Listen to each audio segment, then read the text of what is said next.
Oh, yeah. Qualifying races started for this year's Lucas Oil Chili Bowl Nationals. More than 360 racers are in town, hoping to win it all. News on 6's Amy Slanchik is there with a look. Amy? Dave and Alan, we just heard the sound of those cars rumbling around the racetrack. It's actually really quiet in here right now, but there's still so much going on in here at the SageNet Center. Want to bring in Brian Holbert, who's a main organizer here with the Chili Bowl. He wears many hats. He's an announcer. He's the publicist. He runs around and does everything he can. Been doing this 13 years.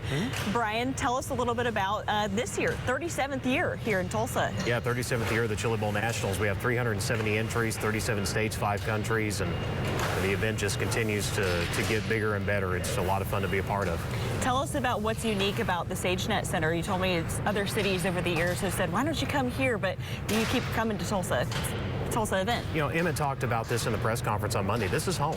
And not only that, there is no other facility in the country with the layout to do what the SageNet Center does. There's other indoor events, but the problem is you have track stands and the pits might be, a quarter mile away. Then we're here, you walk 20 feet, you're in the pits. So it just adds to the atmosphere and to the allure of the entire event. There's space. There's enough room to do everything you need to get done.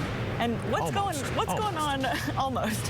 What's going on behind us? We see some activity happening. Folks are getting ready for tonight. So we got teams unloading right now, and kind of watch where his camera's pointed. He's looking over at Keith Goods Motorsports. He's the largest team in the building. He has 14 cars here this weekend, and Keith is the winningest car owner in the history of this event. But yeah, there's a lot going on. Tonight we'll have 72 of those competitors trying to qualify for their position on Saturday. Those 72 are different than the ones we saw last night, so people are going to see a variety. What can they expect? That's correct. So each night it's a brand new show, and all that does is it sets up Saturday. If you finish in the top 2 in the A main on your qualifying night, you're locked into the big show. You can rest easy. From there, depending on where you finish, you're either going to be anywhere from the first B main to the last O main. Wow. And those are doubled because there's not enough letters in the alphabet. Now you've got to get ready for tonight too, because you will use your voice. Yeah. I want to hear it. What's your announcer voice? Let's hear it, Brian. 72 drivers checked in tonight. It's Warren Cat qualifying night of the 37th running of the Lucas Oil Chili Bowl Nationals presented by General Tire. How do you do that? How did you perfect that? I mean, did you start off 13 years ago with that announcer voice, or did it come with time? No, I promised my parents a long time ago I'd never get in a race car. Probably a good idea. So I've enjoyed the logistics and kind of the behind the scenes, and the announcer whenever I was growing up in Las Cruces, New Mexico, his name was Alan Moore. I thought he had the coolest voice ever, and I kind of realized then I really want to try to do that. So 2006 is actually when I got my chance. The track owner and his daughter, who was the manager, actually gave me a shot, and I started off as a pit reporter. Awesome. So cool. So if folks are coming out tonight, they can see this is the man behind the voice that they're hearing. Now you know the scary face for the scary voice. It's come full circle. Tell us a little bit more about the logistics, what it really takes to put this on. I mean, are you already thinking about how to do it better and bigger next year? Oh yeah, we've been taking notes since the first load of clay dropped in this building on what we need to do different, what we can improve. Our timing, the timetable, everything that goes into it.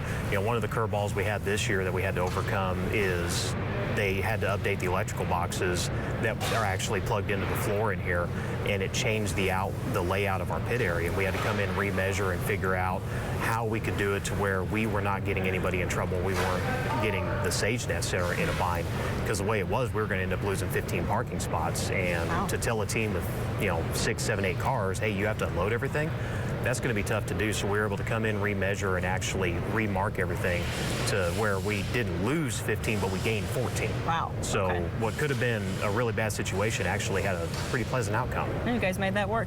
You were telling me earlier the age requirements went down a little bit. The youngest driver this year is 14 years old. Tell us about how that came to be. So in years past, it was always a hard 16. You had to be 16 years or older to race.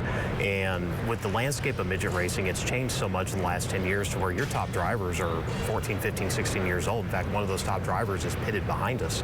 And we got with the insurance company, made sure it was okay, and got it done last year.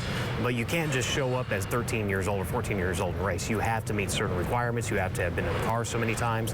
It had to have been a midget. We have to be able to find footage of you racing. We have to be able to confirm your finishes, where you were, how many cars were there. Because if you come up and say, hey, I won my first time out, but you were the only one that checked in, well, that doesn't count. Yeah, so you gotta be ready. Yeah, we want people to be as safe as possible. I mean, racing, it's an inherently dangerous sport, but we do everything we can to mitigate that and keep everybody safe. Absolutely. Anything else you want folks to know?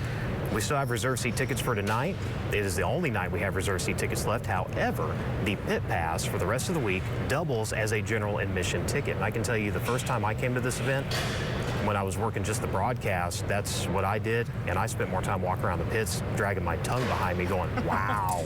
But it's really neat because the access you have to the athletes at this event is unlike anything else. You know, Incredible. you want to go say hi to Alex Bowman? Yeah, he's right there. Oh, yeah, just walk around. You don't have the tape that you have to get through. He's there. Awesome. So that's Great one of the neat access. things. Incredible. Brian, thank you so much. Have fun tonight. Can we hear that voice one more time? Make sure you make your way out and enjoy the Chili Bowl Nationals. There we go. Brian, thank you so much.